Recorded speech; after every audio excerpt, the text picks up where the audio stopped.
In the name of the cosmic totality that defines our reality, we are starting the next session of our discussion, Islamic perception, or the perception of Islam in history. In the previous program, in the previous two programs, we discussed how Islam was perceived during the Caliphal period and then subsequently during the Umayyad period. And we ended that discussion in the year 750, that is the fall of the Umayyads.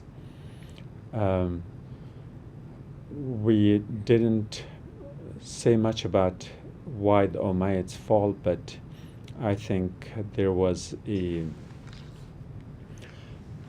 strength and the weaknesses of the Umayyads were such that we refer to their weaknesses as the resentment to the Arab rule, both in West, in Europe, but as similarly in the East, in Central Asia, Persia, Afghanistan, and the whole region there.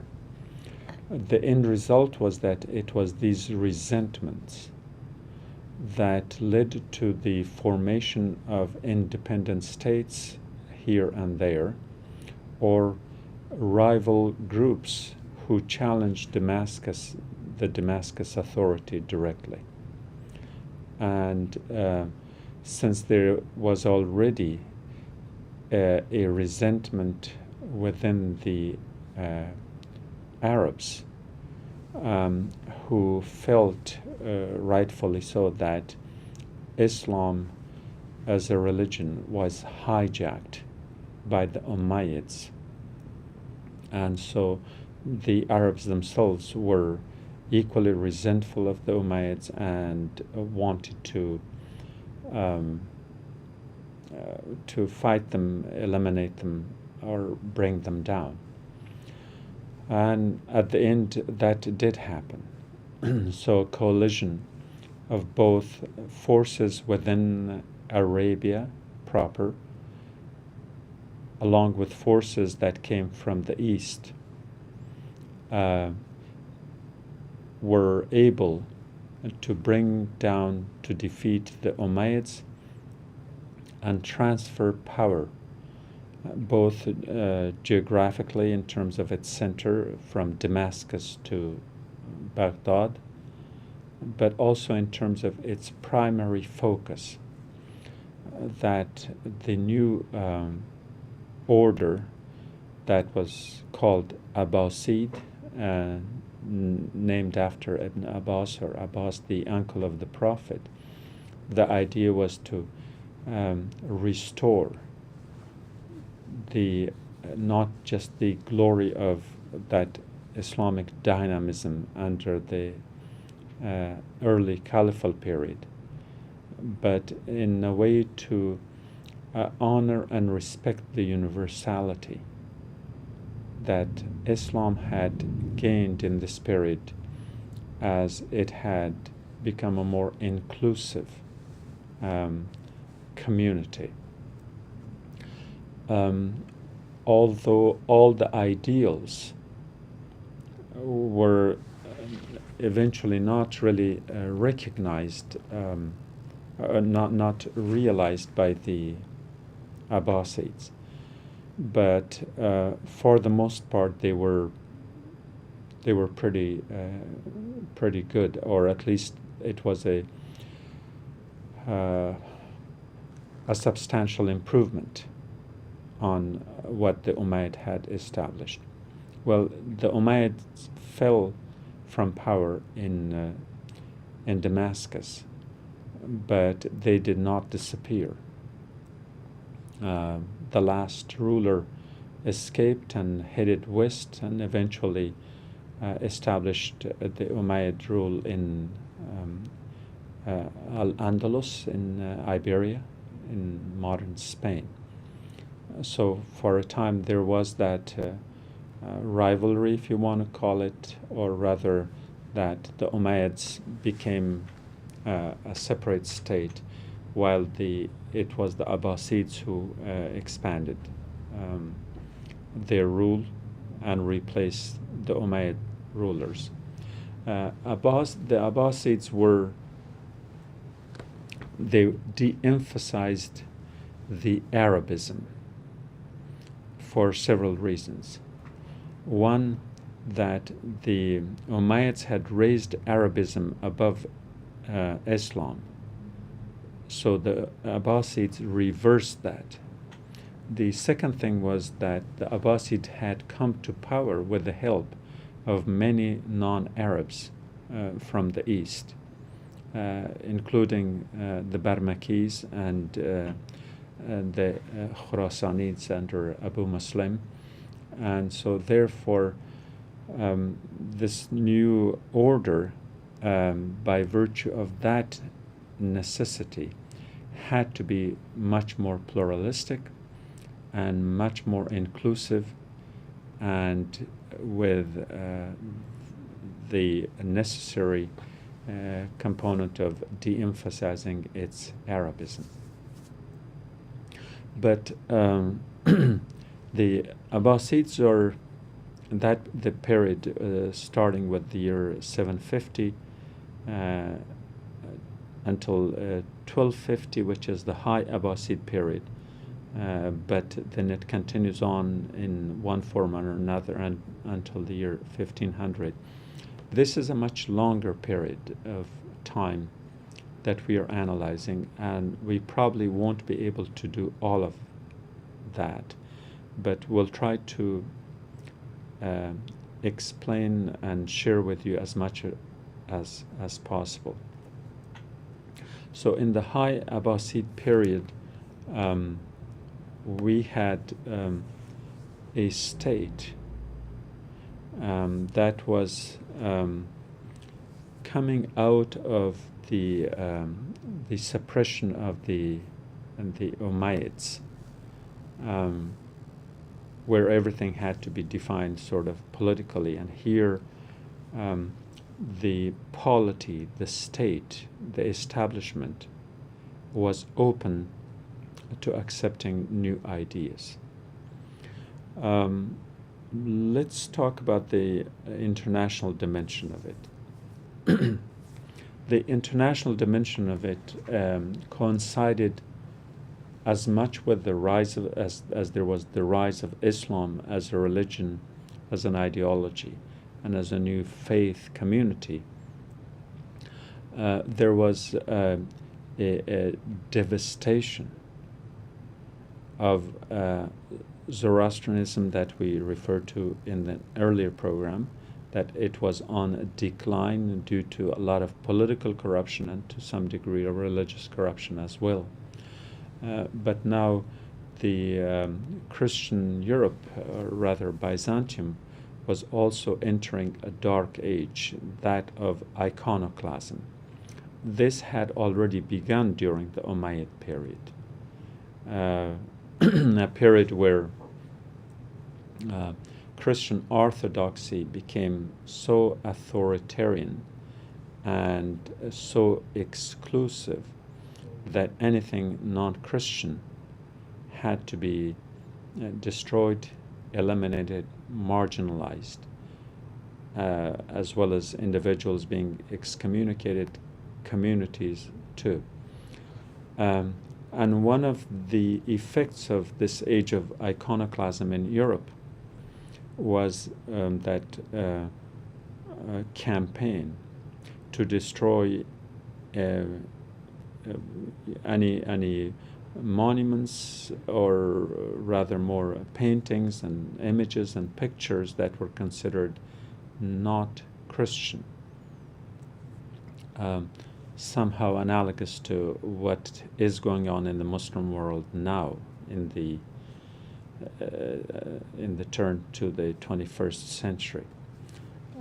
So because everything quote-unquote non-Christian became a target during the age of iconoclasm, and that of course included books too, that had to, there were book burnings, which had its parallels in histories of Europe, within Europe and abroad. But the people, the scholars, and among the many very sincere Christian scholars who saw this devastation, they tried to rescue as many of the books, primarily of the Greek thought. And these books were then taken out of the Christian, Orthodox Christian domain of Eastern Europe in Byzantium.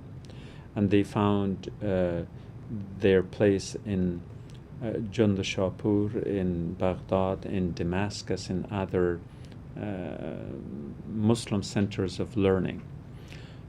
And I think that is a good example of what an Islamic culture ought to have been, as it started to be universalistic in its approach to thought. This provided an opportunity to put that into practice.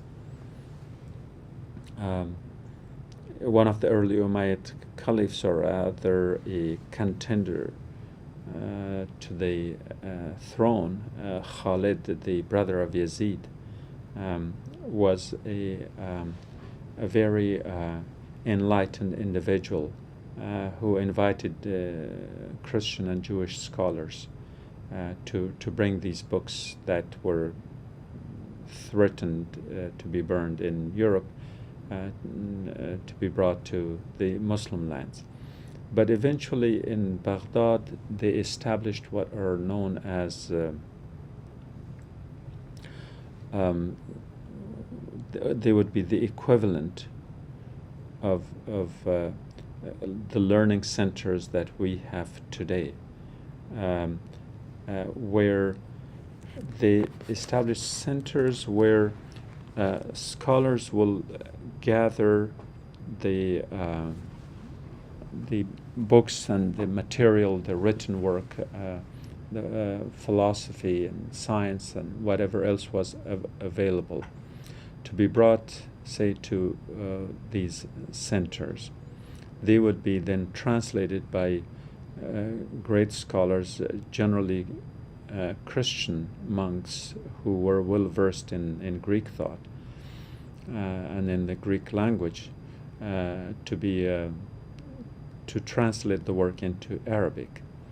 And then there will be other Muslim scholars who would read these and write their critique on them and analyze them. And then there will be others who will try to understand them in a new light. This was the strength of the Abbasid period. This was where these houses of knowledge that were established were really the academies similar to those of the Greeks. That work was brought in, it was translated, it was commented upon, it was debated and discussed, and then it was taken to the realm of its implementation. And in the realm of the implementation, they tried to see how much of it was applicable to the Arab culture at the time. And oftentimes they would have rulers who would endorse these.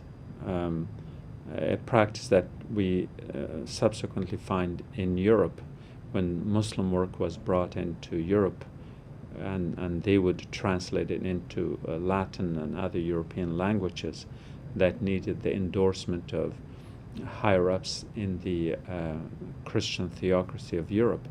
Well, now, before that happened in Europe, the Muslims under the Abbasid were doing that earlier.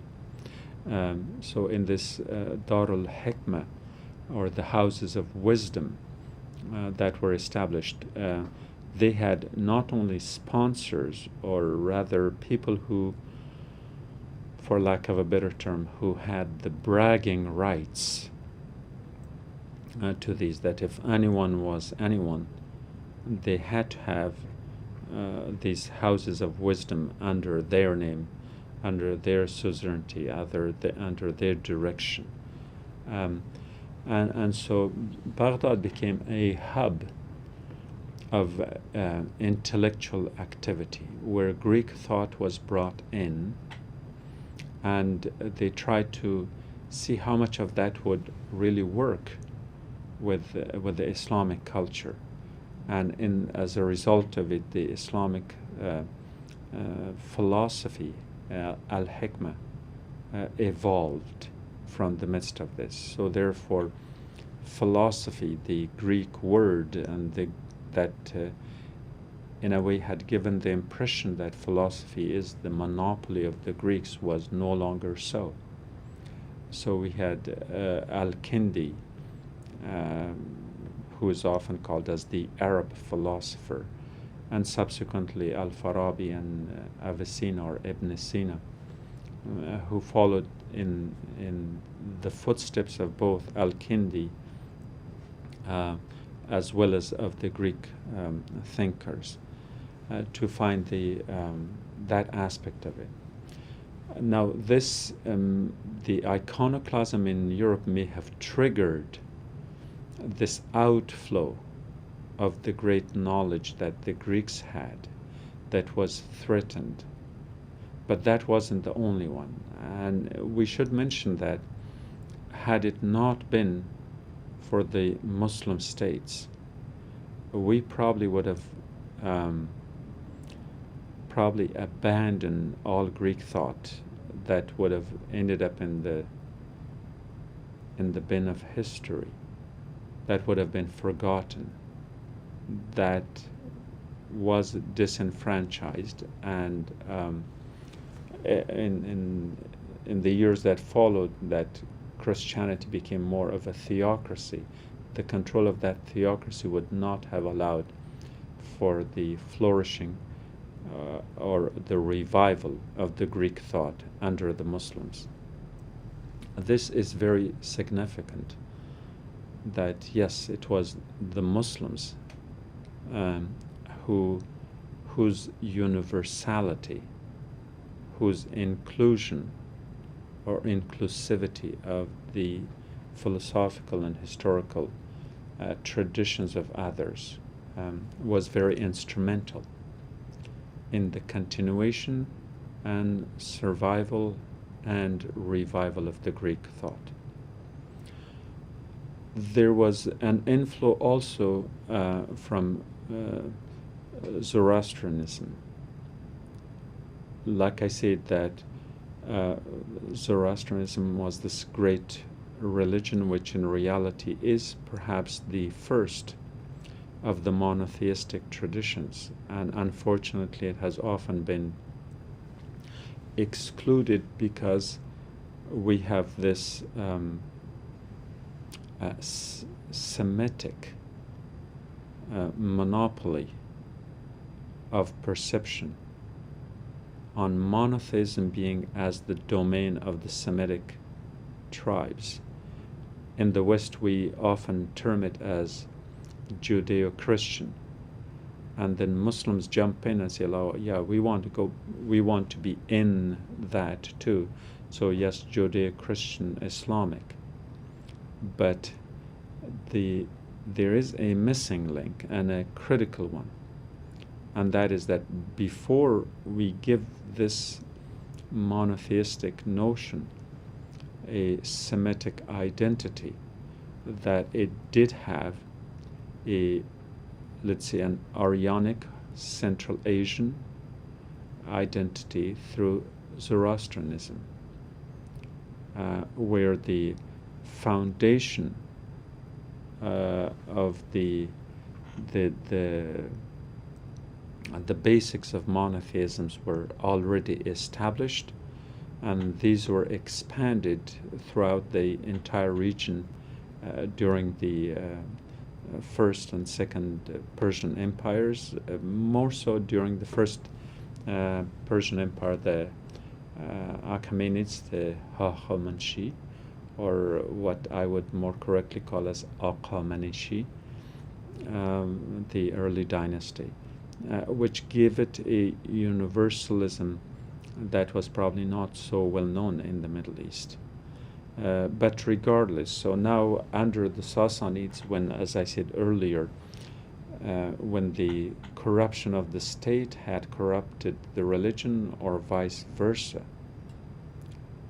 that the Muslims under the Abbasids were willing to delve into Zoroastrian thought and their philosophies, and brought in a whole lot of that. And they had a precedence in the person of Salman Farsi, Salman the Persian, in the time of the Prophet. And yes, a window had been opened even then at the time of the Prophet, but that window opened even wider during the Abbasid period. So that was a way of letting in Zoroastrian concepts and philosophies and thought to be brought into the Muslim venue, or we can say to be put on the table. This is the table of inclusivity, where, yes, it had the identifiable aspect as Islamic, which had become the norm under the Abbasids, and now they were willing to accept Christian thought, Jewish traditions, and Greek thought and Greek philosophy and Persian thought, and continuing along that line, eventually the Hindu and Buddhist thought. And I'm sure there were similar patterns of inclusivity from the African continent, perhaps in some ways the Egyptian thought, but also the other African civilizations.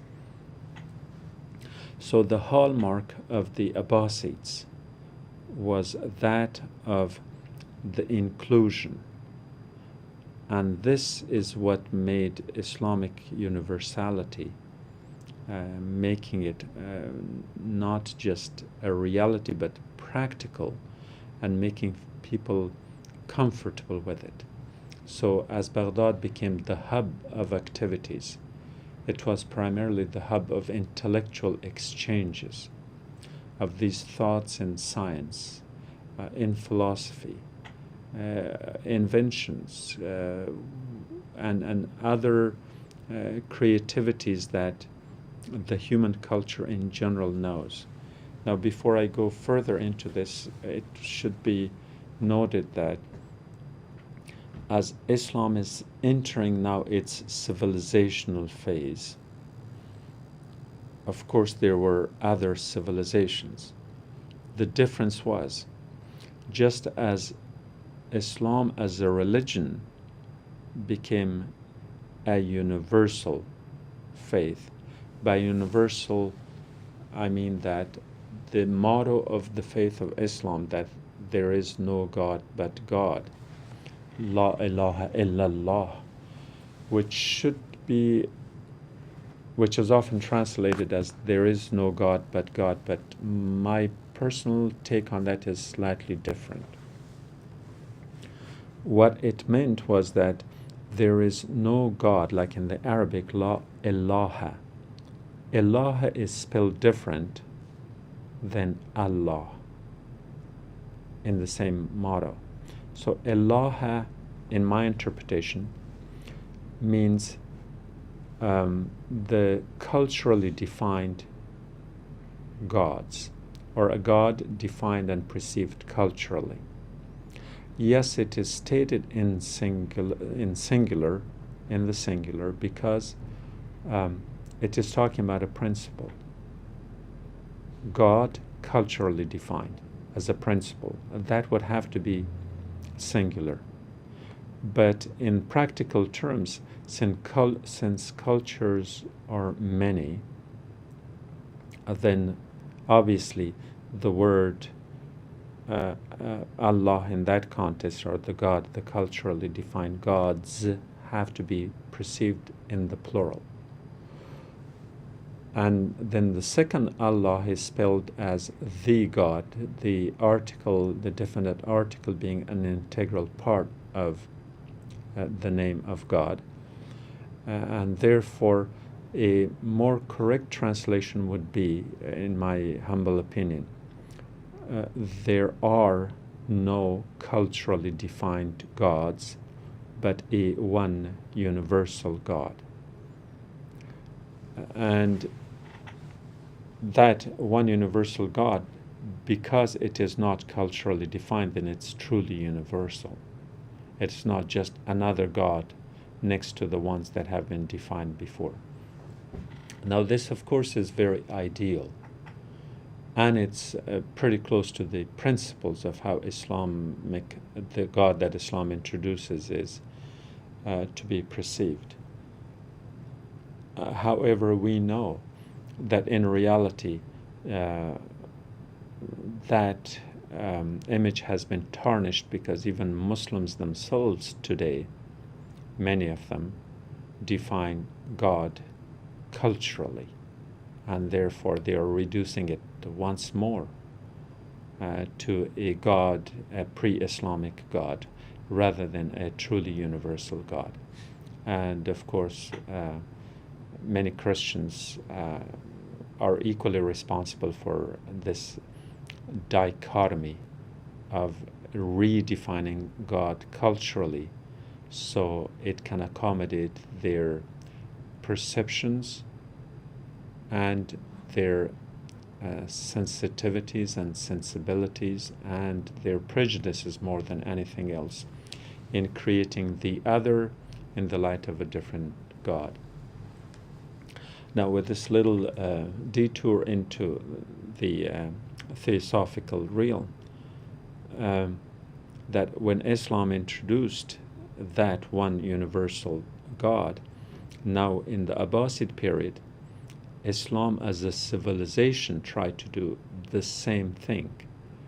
Now, not at the theosophical level, but at the societal level, where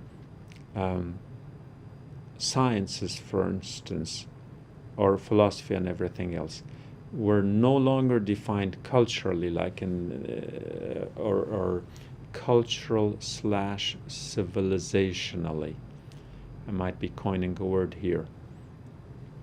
That the earlier civilizations were, let's say, the Greek civilization. And why did we call that the Greek civilization? Because it was Greek. The Egyptian civilization, the Indian civilization, the Chinese civilization, and so on. We call them that because they were very, very closely identified with a particular culture, with a particular region of the world.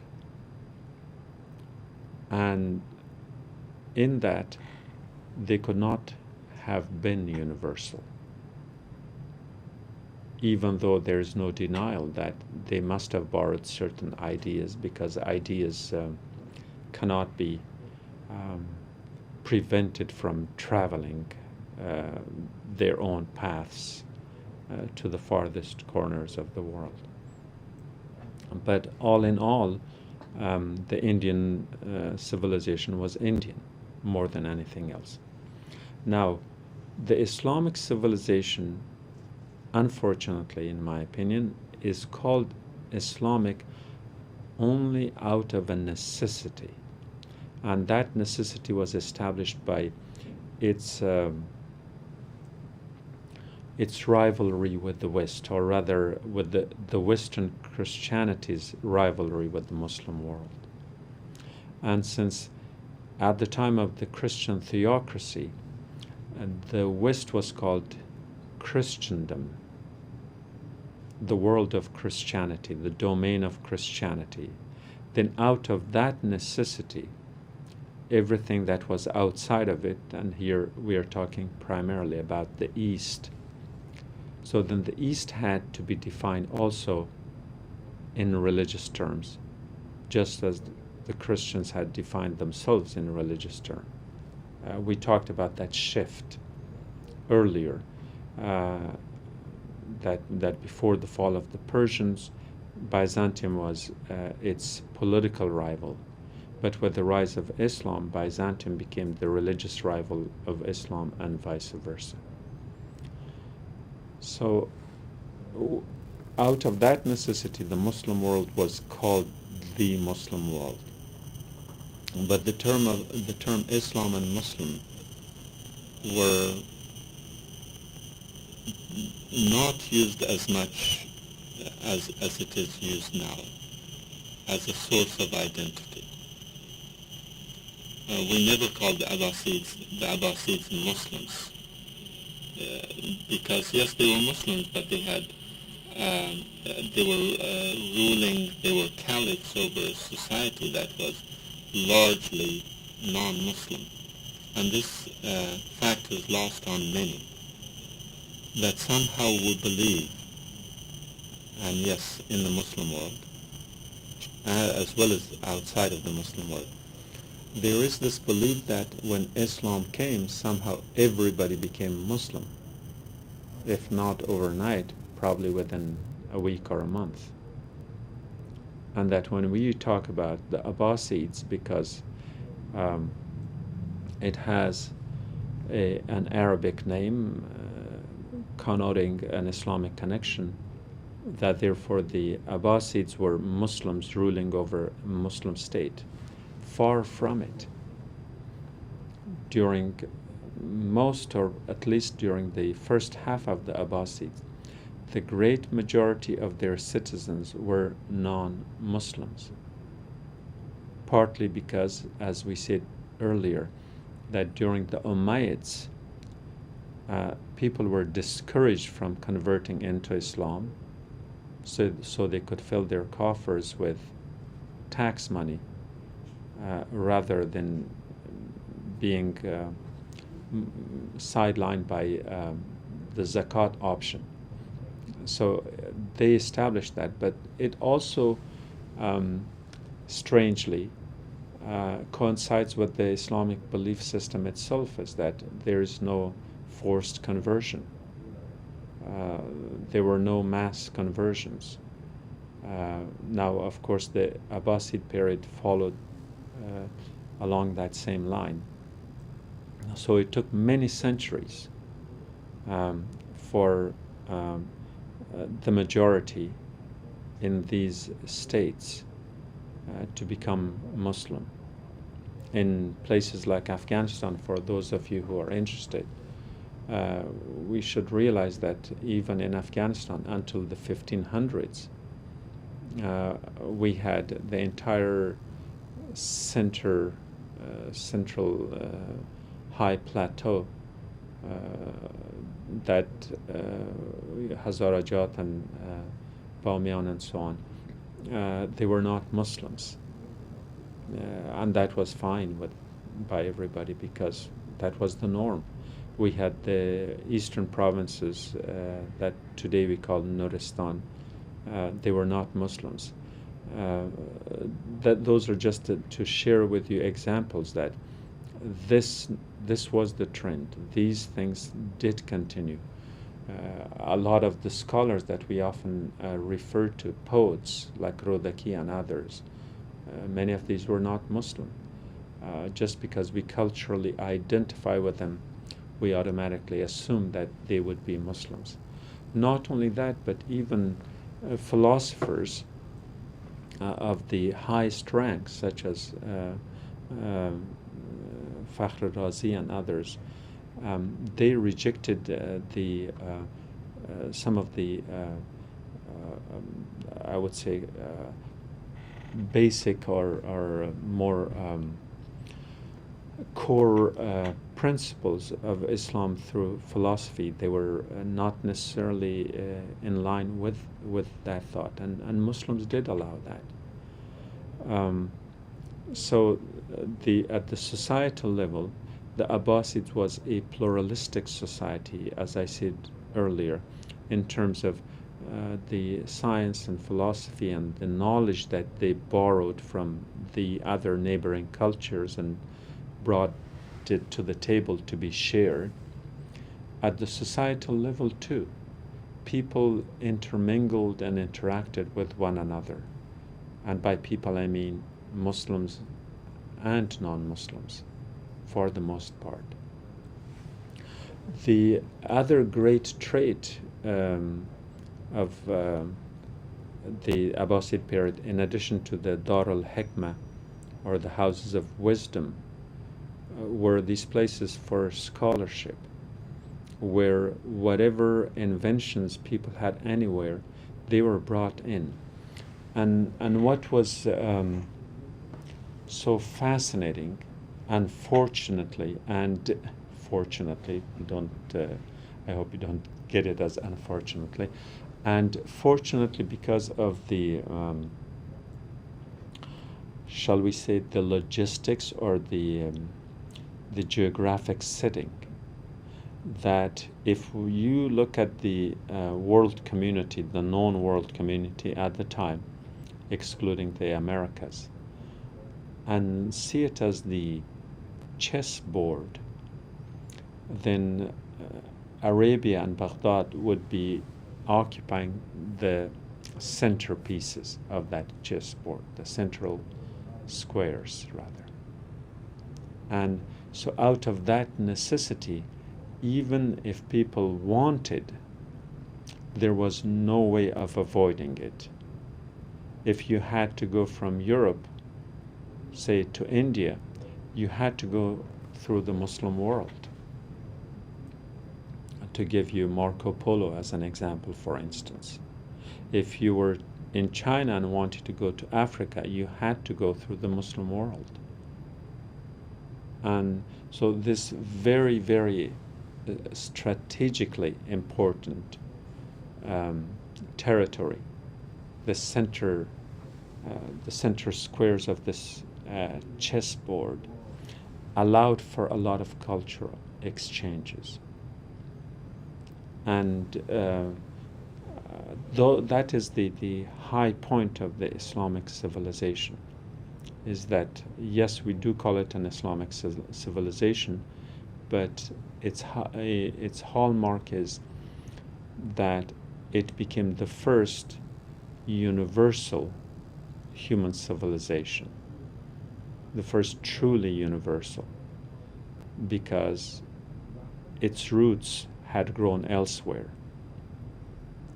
because it could no longer be identified with a culture as Greek or Chinese or Persian or Indian, but rather an Islamic, and here Islamic does not necessarily mean religious or to be identified in its religious context.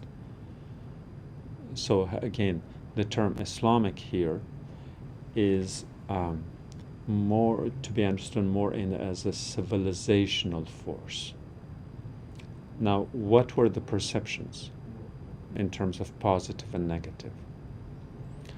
Yes, the Europeans who were seeing themselves more and more as a theocratic order, and by necessity then, if they were theocratic, religious, come political, then they had to see the Muslims as their rivals. But most of the rest of the world didn't. Europeans continued harping on their prejudices, on their negative stereotyping of the Muslims, and in demonizing the Muslim world. And part of it was because Europe was entering its dark ages, right on from the age of iconoclasm that I described earlier. In Europe, the state and the church were one and the same.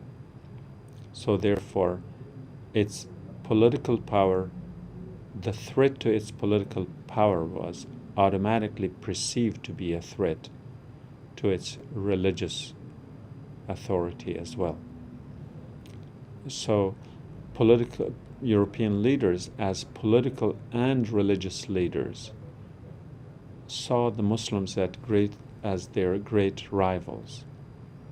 And since they could not compete with them, since the inclusivity of Islam had given such a vitality, such a thrust, and such a powerful motion forward for progress, innovation, creation in sciences, math, algebra, geometry, anything, you name it, the Muslims had it. And the Christians did not have, the Christian West did not have this. So because the Europeans could not compete with Muslims, therefore they had to demonize them. They had to prevent their people from even going there because for fear that they might find out. And this is not too different from the current situation, of course, in the reverse, where until pretty recently many Muslim states were not encouraging their citizens to go west because the freedoms that the Europeans enjoyed in the 20th century, many corrupt leaders in the Muslim world were not willing to grant those freedoms to their own citizens. And so since they felt threatened by Europe, these Muslim corrupt heads of states felt threatened by freedoms and progress in Europe, they tried to do their best to prevent their citizens from going west. Now, back in the Dark Ages, while Europe was in the darkness and the Muslim world was this shining beacon in the center of the three continents, Africa, Asia, and Europe. And as I said, because Europeans could not compete, European leaders, who were both religious and political leaders, because they could not compete, they were preventing their people, Europeans, to go to the Muslim lands. How would they prevent them? They were prevented because the Muslims were demonized. They were considered a threat. Their religious, their faith system, their thought, their prayer, everything was demonized to a point that Muslims became nothing but monsters to them. And what do you do with monsters, especially powerful ones that you can't do a thing about them? You avoid them. And therefore, that divide, that cultural divide that exists and persists to this day is the result of the Dark Ages of Europe. That the leadership had to demonize Muslims so that they can prevent their citizens from going over and finding out. And what is happening today is in some ways parallel to that. The demonization of the Muslims by European leaders, many of them, we are not just talking about in times of crisis, but even in times of peace.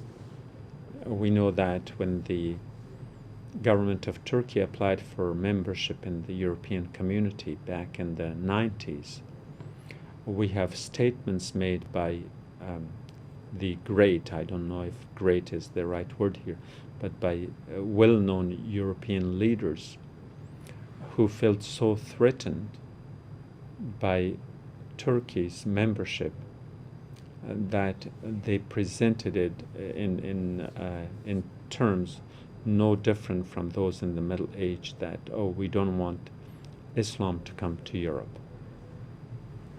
And The unfortunate result had been, at least in this particular context, although we are actually taking a side here, is that because they wanted to make sure that that Turkey is not admitted into the European community, they admitted its rival, Greece, even though Greece was not ready in terms of its economy. The Greek economy was not ready and did not qualify, did not meet the minimal requirements for membership into the European community. But the Europeans wanted to admit Greece partly in rivalry or in opposition or in spite of Turkey, while it was not ready. Yet Turkey, whose economy had been doing much, much better, not just than the Greeks, but than the entire Europe, where the GDP in Turkey was twice and three times that of most of the other European countries. But still, they would not admit Turkey. And the reason I'm taking this aside is because the mindset of Europeans seeing Muslims, and in this regard, Muslim Turkey, as a threat. And what kind of threat would Turkey be?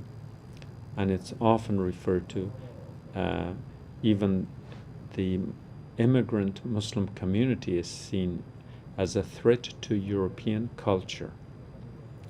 And yet, it's this European culture that the Europeans and the Americans are presenting to the world as a culture to be idealized, to be emulated, to be followed, to be looked at as a model. And so this model superior Western culture of Europe feels threatened by Islam because the fears that were instilled in the European minds back in the Dark Ages, which was unfortunate. And it's even more unfortunate that a kind of a role reversal of these perceptions are prevalent in today's world from the other side, from the Muslim society's side. The Abbasids started as a large, as a monolith of, again, as an imperial state. Imperial because they basically inherited it from the Umayyads.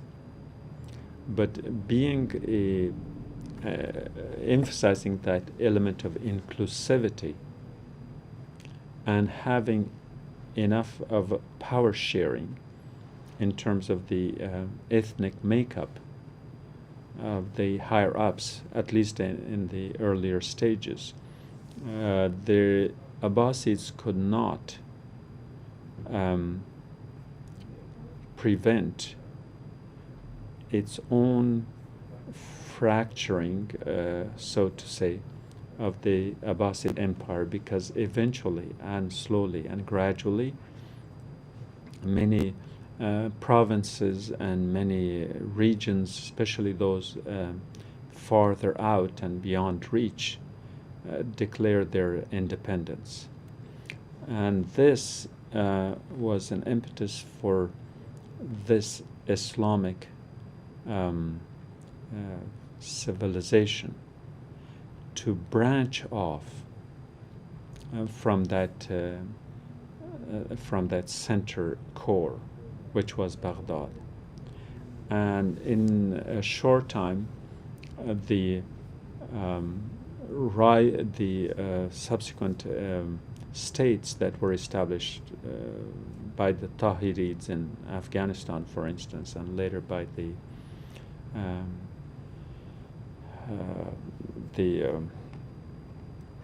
I think Sistan in the south in the Sistan, and then later by the Samanids. Again, most of these happened in either in Afghanistan proper or in regions adjacent to Afghanistan, and perhaps the reach, geographic reach of the or the absence of that reach from Baghdad might have been instrumental in that. And so we ended up with many other states. So the Abbasids did not have that monopoly for very long, and so when we look at that general, I would say the chart or the territorial expanse under the Umayyads that I listed to you before, that we had almost everything under the Umayyads that was like the Arabia, Mesopotamia, the Levant, and we had Persia, and we had parts of India, and the Andalus and all that, which was at one point all Umayyad, was now gradually changing. So for the most part, they did remain under the Abbasids, but soon, now we are talking about the turn of the millennia, that the Fatimids take over, for instance, in parts of Arabia and in Egypt, and in parts of the Levant, and even in the Maghrib.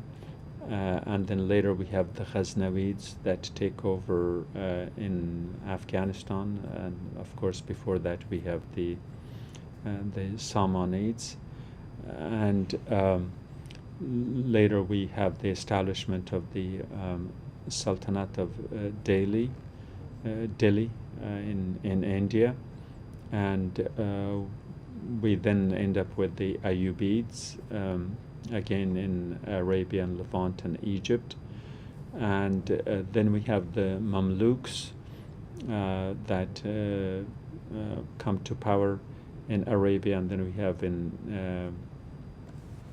the Mongols in Mesopotamia, in Iraq, and of course in Persia. And in this way we can see that the one monolith of the Abbasids fractured. This can be explained in two ways, especially in comparison to the Umayyads. That the Umayyad period was very short by comparison only. It was about a century, from 660 to 750.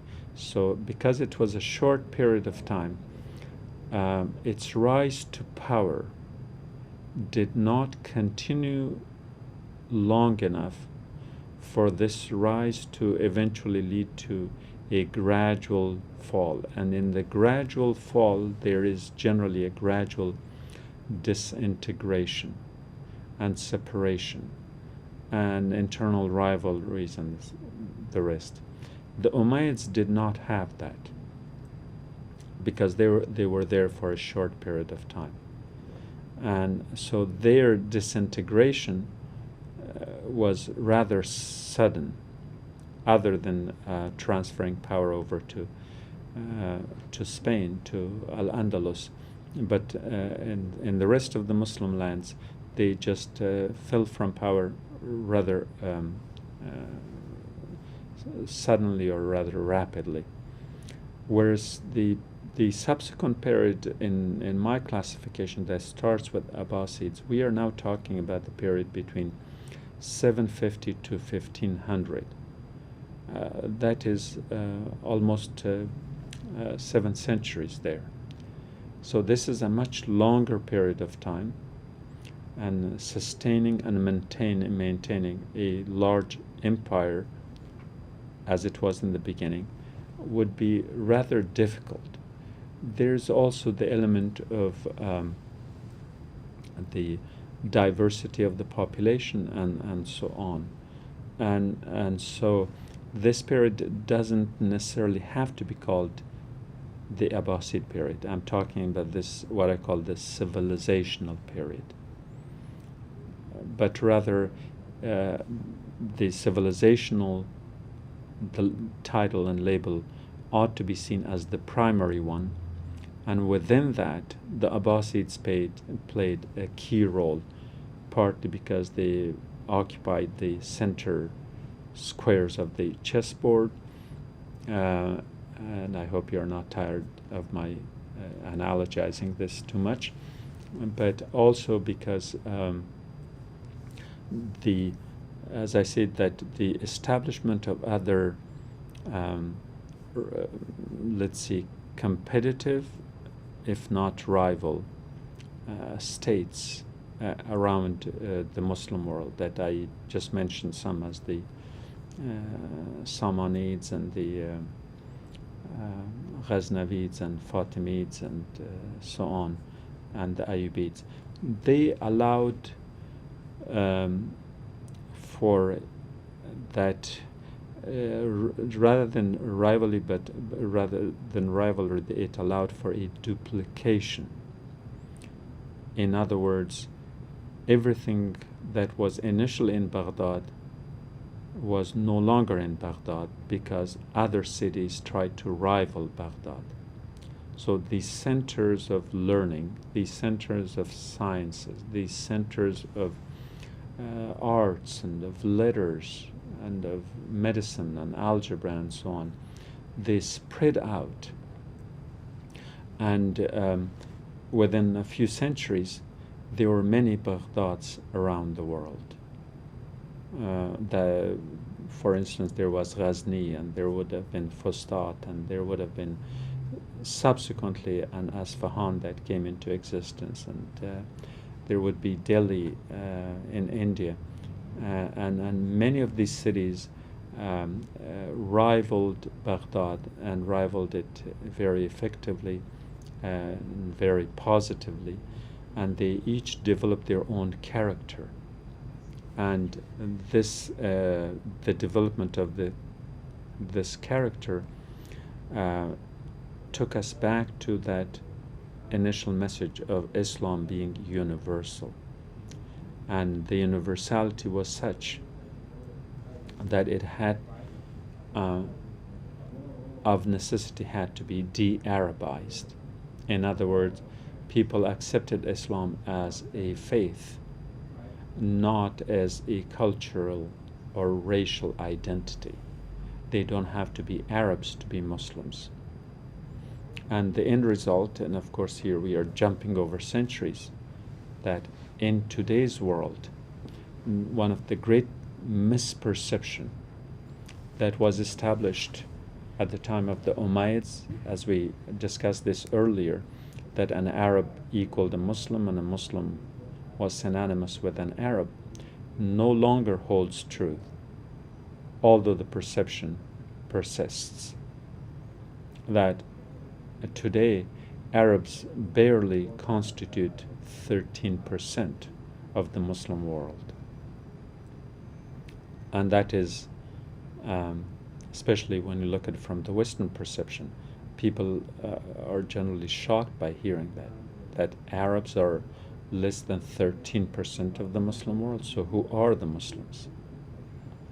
And I think in the next program at some point we could discuss that further, the same period of the civilizational aspect of the Muslim world and its cultural diversity in terms of the practice, in terms of the way of life, in terms of the languages that were brought into it or made as vehicles of the transference of knowledge and science and philosophy and so on. So at this point we will sort of finished the first half of the civilizational aspect of the Islam period. And needless to say that during this time, Islam had a very, very positive perception. Aside from the fact that Europeans may have viewed it in its rivalry to their either faith identity or political or geographic identity, the rest of the world, they would take pride in being Muslims or being identified with Muslims, or that Islam was this very positive force that was teaching the world community how to share, how to not fear, how to enter into business and trade, how to exchange ideas. And these were done not just in terms of a government policy, but rather that the certain tenets in Islam demanded it. For instance, Hajj, or the pilgrimage, is a season where people come from around the world. Yes, they go through the rites and rituals as Muslims, performing the Hajj pilgrimage. But there is no way you can avoid the cultural exchanges and interchanges when an Indian Muslim meets a European Muslim, when an African Muslim meets a Central Asian Muslim in the Hajj. They look at each other, what they wear and how they act and what they have brought with them to trade, in terms of both trade and business, but also trade as an exchange of ideas and concepts and inventions and all that. And so therefore,